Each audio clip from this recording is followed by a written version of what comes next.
Happy holidays, everyone. I'm Kerry and welcome to my channel, Kerry Love Cat. And in this series, I'm going to share some of the wreaths I made for charity this year. So this is my other Cher wreath. This is the white one. Again, I went ahead and got the cool Cher sticker online, and then the feathers and some of the snowflakes I got at Michael's, the Believe sign. Of course, if you know that song, do you believe in life after love? If you're like a little older like me, you'll know that one. And then inside I have these fabulous gems. I did get the gems at Target.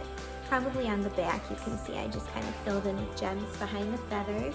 And then I just put little snowflake detail with rhinestones all around.